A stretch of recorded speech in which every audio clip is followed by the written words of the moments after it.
Donc maintenant, l'exercice 7, il ressemble à l'exercice 6, mais bien sûr, il y a quelques différences.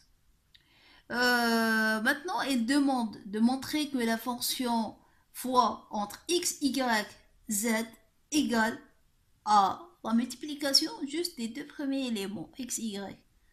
Donc, de la même façon, on peut procéder par composition comme on peut le faire par récurrence. Donc, je vais faire les deux méthodes ici. Donc, je commence par la méthode la plus simple qui est la composition. Donc, méthode 1 qui est la composition.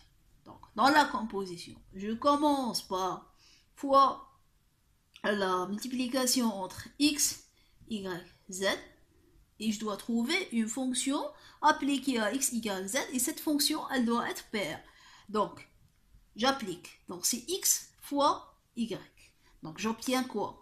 Ça, c'est la multiplication. Et ça, on l'a déjà montré qu'elle est paire. Donc, c'est la multiplication entre x, y. Mais je ne peux pas m'arrêter ici et dire, voilà, j'ai commencé d'une fonction et j'ai trouvé une autre fonction paire et c'est bon. Non, cette fonction, elle n'est pas appliquée au même nombre de paramètres. Donc, c'est faux. Je ne peux pas dire que c'est bon, j'ai trouvé ma fonction. Donc, la fonction que je dois trouver, elle doit être appliquée à x, y, z. Donc, pour qu'elle soit appliquée à x, y, z, je dois faire quoi? Donc, tout simplement, bon, juste, je vais commencer ici l'égalité.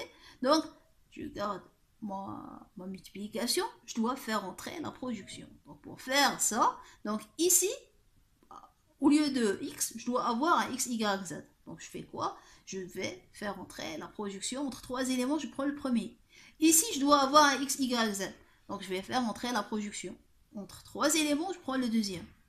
Et le résultat, ça va être ici, je dégage le x, y, z. Donc maintenant, ici, je peux me dire que cette fonction, je peux me demander est-ce qu'elle est paire. Parce que j'ai démarré une fonction appliquée à x, y, z, j'ai trouvé une fonction appliquée à x, y, z. Donc ça, c'est paire. Parce qu'on l'a déjà montré. Ça, c'est paire. Parce que c'est une fonction de base. Ça, c'est paire. Parce que c'est une fonction de base. Et donc, puisque c'est une composition de fonctions paires, donc ma fonction est paire. Et donc, j'ai montré que la fonction fois la multiplication de trois éléments qui me rend juste la multiplication de deux éléments est paire.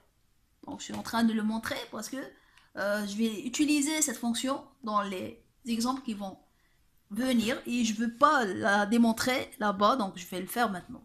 Ça, c'est la première méthode.